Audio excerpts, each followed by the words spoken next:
Hello students, how are you all? I hope all is well at your end. So today we will continue natural vegetation and wildlife. In the previous class we had learnt what is natural vegetation. Vegetation that grows without the interference of man naturally is called as natural vegetation.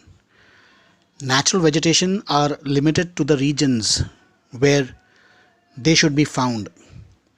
For example, here in Nagpur, the natural vegetation of Nagpur is neem, oranges, babool. These are the natural vegetation of Nagpur. But if I go to my village in Goa and from there I bring a coconut sapling and plant it in my garden, and soon this plant grows into a big tree, this is not natural vegetation because I have interfered with the growth of coconut palm in my garden. Coconut palms are the natural vegetation of coastal region. So there are certain factors which determine the growth of natural vegetation. For example, the relief feature. The term flora and fauna. The term flora is used to denote the plant life, and fauna is used to denote animal life and animal kingdom. Okay, so the factors which determine the presence of plants and animal in a particular region are first and foremost the land, the relief, the soil that is there, the climatic condition, the photoperiod, precipitation. All these factors, they determine what type of plants, what type of vegetation would be found in that region. And according to the availability of plant life, the animal life too is found in accordance with the plant life.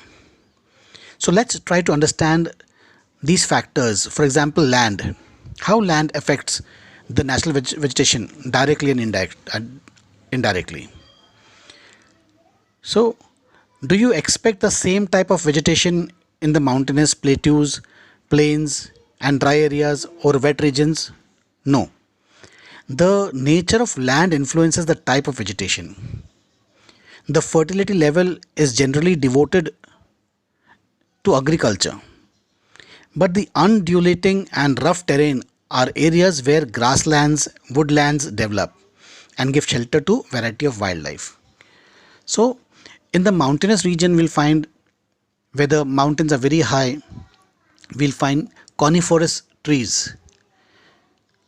At lower altitudes, where it rains heavily, we will find mixed vegetation, deciduous plants and conifers and evergreen trees. Okay, so it depends on the elevation, it depends on the type of topography. If the mountain is facing towards the wind that brings moisture, towards the wind that brings rain, we will find evergreen forest here. In desert region, we will find thorny scrubs, thorny bushes, thorny trees like babool, like boar, acacia. All these plants would be found in dry, arid and semi-arid regions. So also the soil type. The soil also vary over space.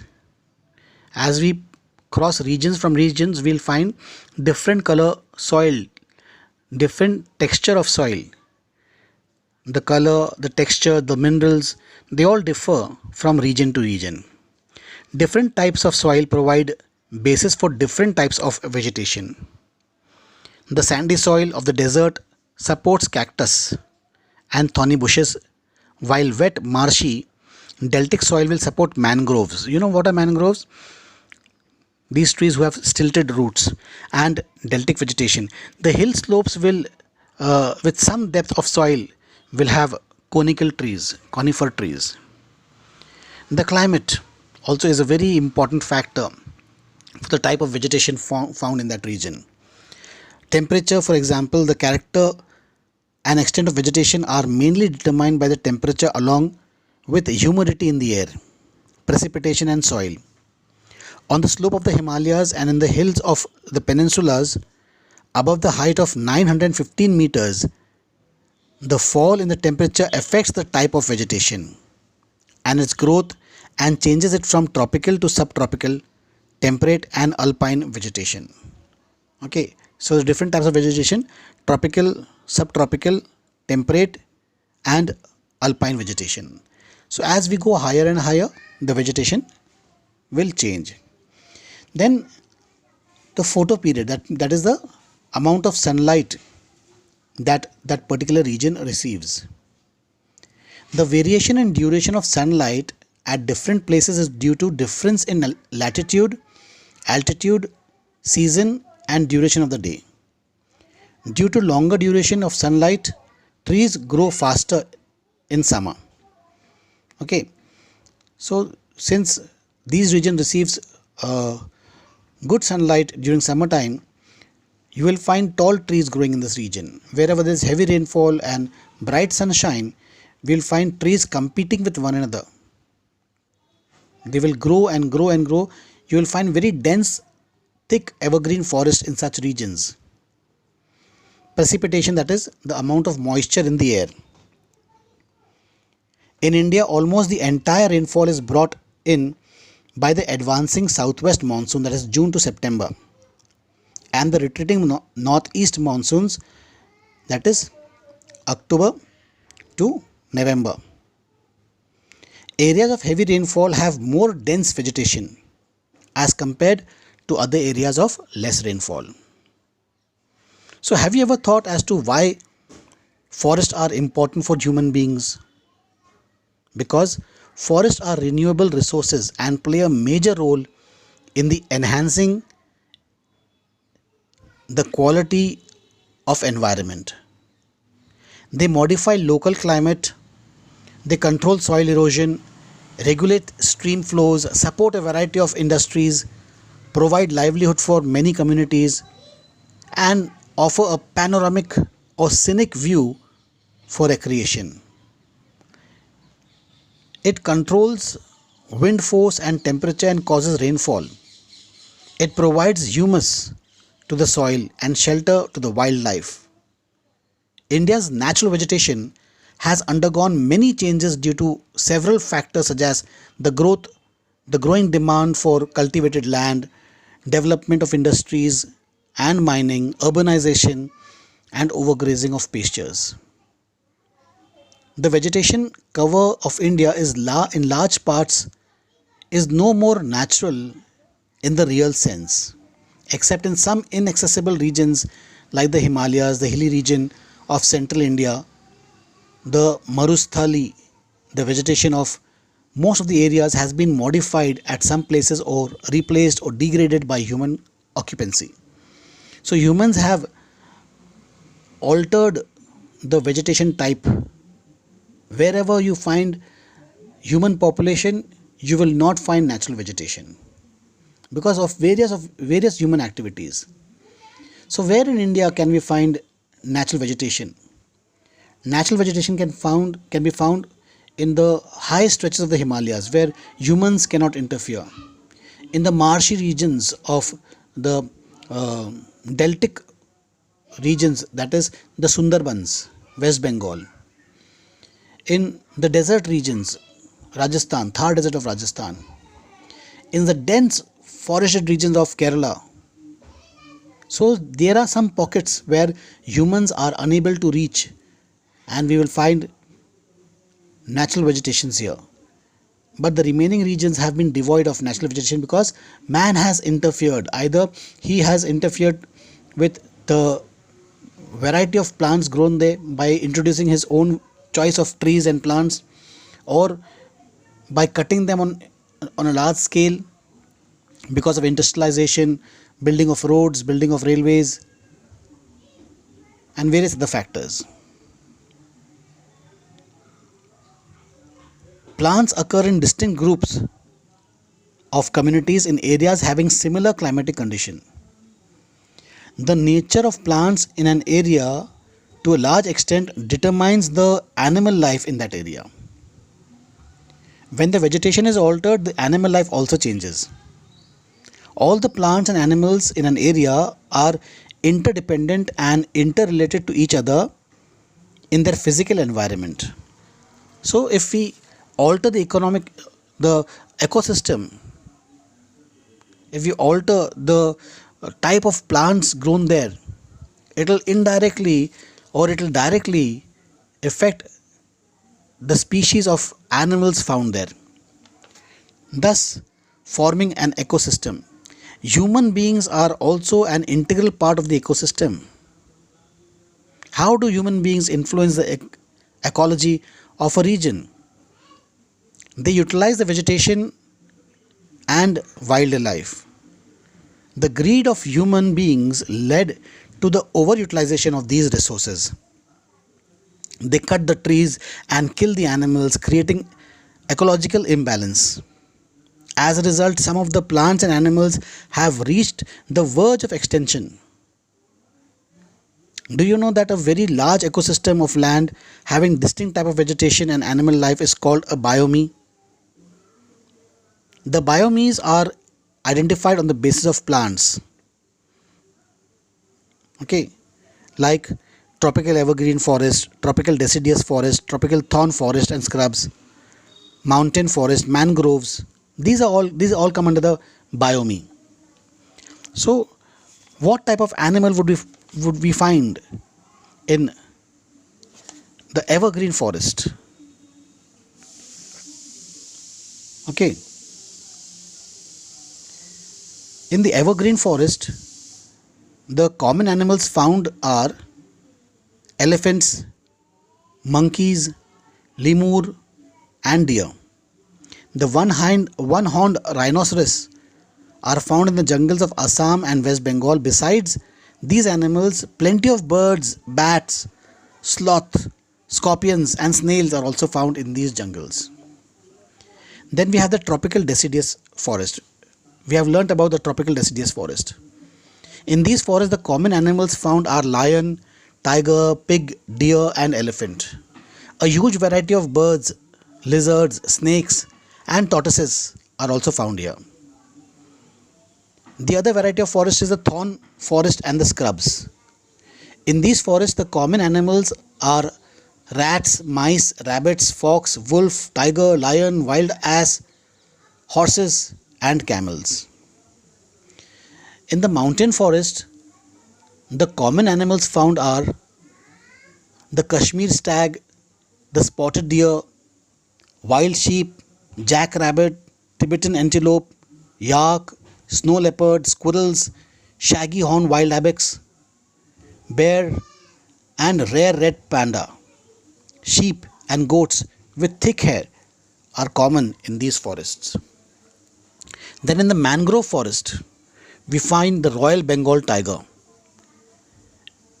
The Royal Bengal tiger is the famous animal in these forests. Turtles, crocodiles, gharials, and snakes are also found in these forests. So, the wildlife, like its flora, India is also rich in its fauna. It has approximately 90,000 of animal species. The country has about 2,000 species of bird. They constitute 13% of the world's total. There are 2,546 species of fish, which account for nearly 12% of the world's stock. It also shares between 5 and 8% of the world's amphibians, reptiles, and mammals. The elephants are the most majestic animals among the mammals. You know what are mammals? Mammals are the animals which give birth directly to the young ones. They don't lay eggs, they will give birth directly to the young ones, and they will feed the young ones with their milk. So the elephant is the most majestic among the mammals. They are found in the hot, wet forests of Assam, Karnataka, and Kerala. One-horned rhinoceros are the other animals which live in swampy and marshy lands of Assam and West Bengal. Arid areas of the Run of Kutch and the Thar Desert are the habitat for wild ass and camels respectively.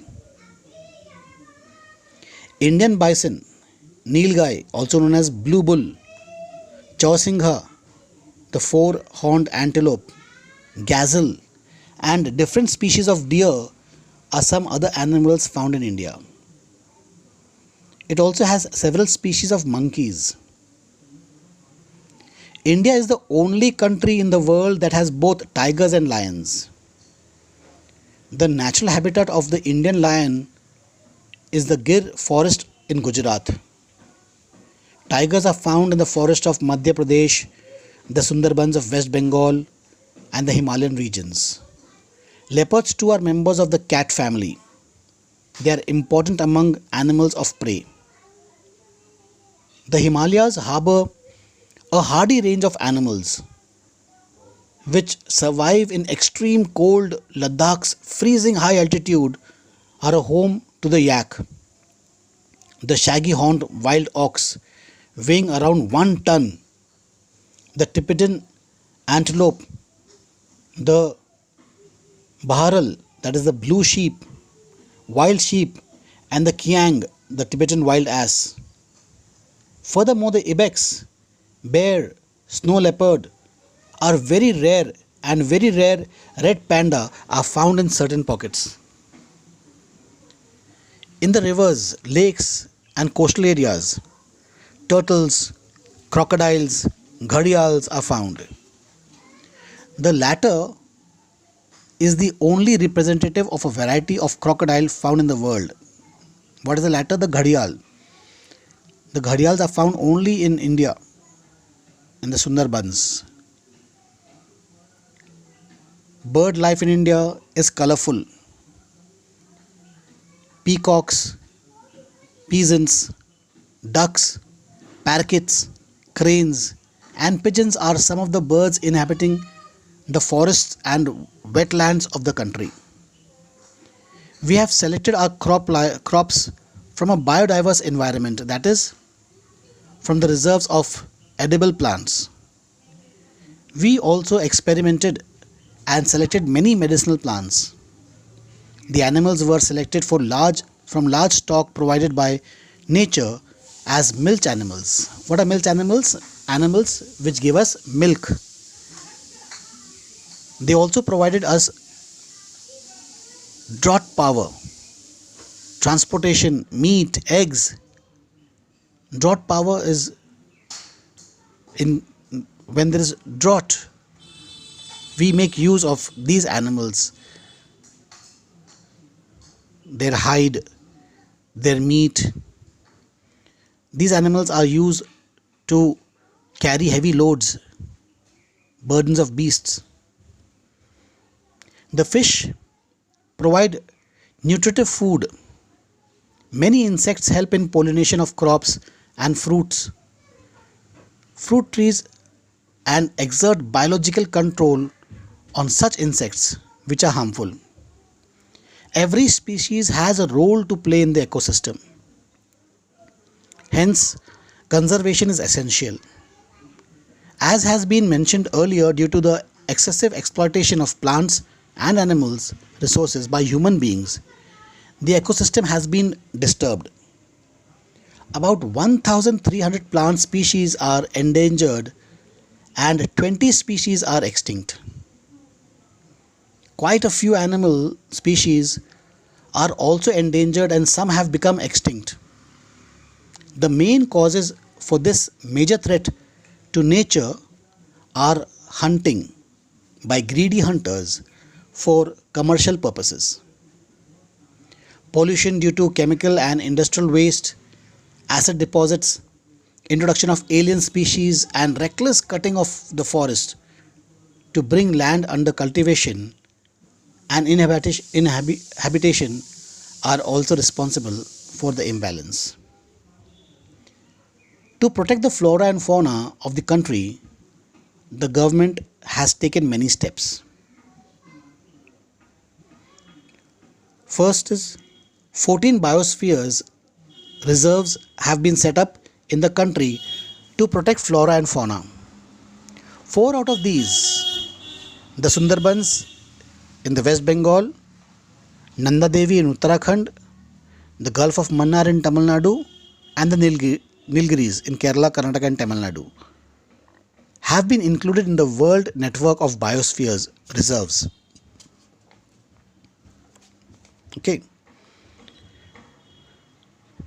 So, I hope now that the chapter is clear to you all, you will be able to answer the questions that I provide in the assignment section.